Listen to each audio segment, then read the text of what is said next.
आप एक IPS officer हैं, ठीक है, और जो लोग यूपीएससी की तैयारी करते हैं उनको किस तरीके से अपनी प्रिपरेशन करनी चाहिए, क्योंकि आपने खुद यूपीएससी क्रैक कर रहा है, कैसे टाइम टेबल बनाना चाहिए और कैसे अपने आप को मोटिवेट रखना चाहिए थ्रू आउट परीक्षा की तैयारी के दौरान? मैं ध्रुव एकदम आपको ना मंत्र बताता हूँ इसका, ठीक है, और बिलीव मी आपके जो भी दर्शक ये मान ले, करके देखिए, ये ना एकदम सरदर्द की दवाई जैसे तुरंत असर करती नजर आएगी।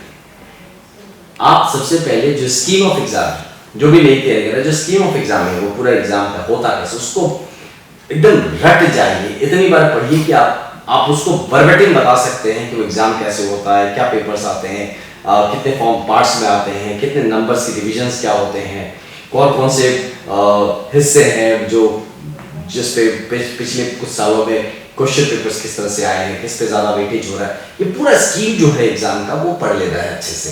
क्वेश्चन पेपर्स को डेफिनेटली स्टडी करना पड़ेगा आपको उसके बाद। जब क्वेश्चन पेपर्स को कैसे स्टडी करिए, इतनी बार पहले किताब नहीं पढ़ना, क्वेश्चन पेपर पढ़ना है। अब इतनी बार क्वेश्चन पेपर पढ़िए, इतनी बार क्वेश्चन पेपर पढ़िए कि दिमाग बौखला जाए आंसर्स खोजने के लिए कि यार ये जो पढ़ रहा हूँ उसका आंसर क्या है। और उसके बाद आप खोलिए किताब। जब आप किताब खोलेंगे वो किताब आपसे बात करेगी, वो आपको, क्योंकि आप तो किताब नहीं पढ़ रहे होंगे, आप कंटेंट नहीं पढ़ रहे होंगे, आप वो सारे दिमाग में खोलते हुए क्वेश्चंस के आंसर्स ढूंढ रहे होंगे। तभी जो मोटिवेशन की बात कर रहे हैं, कंसंट्रेशन की बात कर रहे हैं, इसके लिए युद्ध नहीं करना पड़ेगा, दिमाग खुद वो क्वेश्चंस को खोजना शुरू कर देता है और वो पढ़ाई इतना इंटरेस्टिंग हो जाता है कि जो पढ़ाई नॉर्मली आप बैठ के 8 घंटे में करेंगे वो आप 3 घंटे में पूरा कर सकते हैं, बिकॉज वो फोकस पढ़ाई होगा। तो इसलिए मंत्र यही है, पहले क्वेश्चन पेपर्स पढ़िए, बार बार पढ़िए, दिमाग में पूरे एकदम वो भूख भर दीजिए उसके आंसर्स का, और तब किताब खोल के पढ़िए रेलेवेंट चैप्टर्स को, जिस चैप्टर के क्वेश्चन है उस चैप्टर को पढ़िए, देखिए कि आप फटाफट वो चैप्टर समझ। और फेलियर के दौरान खुद को मोटिवेट कैसे रखें? फेलियर्स तो देखिए सीट्स बहुत कम होती है, हाँ, विद्यार्थी बहुत सारे हैं। मैं यही कहूंगा कि फेलियर तो कहते हैं जब तक आप माने नहीं तब तक आप हारे नहीं। तो फेलियर बोल के कुछ नहीं होता, इट्स लाइक सक्सेस डिफर्ड, है ना। तो यही होता है कि, और दूसरा होता है कि लास्ट अटेम्प्ट ऐसा कुछ होता है जिनका यूपीएससी में नहीं होता है ना, तो उनको भी ये समझना चाहिए कि UPSC is not the end of life. आपने यूपीएससी की जो तैयारी की इसमें आपका काफी कुछ अप हो चुके हैं, आप पढ़ाई लिखाई में, ज्ञान के संदर्भ में, आपकी पर्सनैलिटी के संदर्भ में, वो आपको जीवन की किसी फेज में, किसी दूसरे अंग में काम आएगा।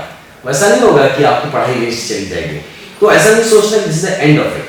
हाँ, अगर आप अटेम्प्ट्स बाकी हैं, आप करते रहना चाहते हैं, तो आप डेफिनेटली अपनी जो पहला अटेम्प्ट है उसको आप एनालिसिस करें, अपनी फेलियर को, सो कॉल्ड फेलियर को एनालिसिस करिए, कहाँ चूक हो गए थे, कहाँ रुक गया था, कौन से पार्ट में कमी रह गई थी, ताकि आप सिस्टमेटिकली स्मार्ट वर्क करेंगे। स्मार्ट वर्क जब आप करेंगे तभी उसके रिजल्ट्स निकल के आते हैं। हार्ड वर्क बार बार वही गलतियां अगर बार बार रिपीट कर रहे हैं, आप मेहनत करें, लेकिन मेहनत भी आप करें तो उन्हीं गलतियों पे फिर मेहनत कर रहे हैं, तो आपकी गलतियां रिपीट होती हैं। तो इसीलिए आप उसका रुकिए, एनालिसिस करिए, एक पॉइंट को देखिए कहाँ, और फिर उसका सोल्यूशन निकालें, उस पर वर्कआउट करें, पक्का सक्सेस है।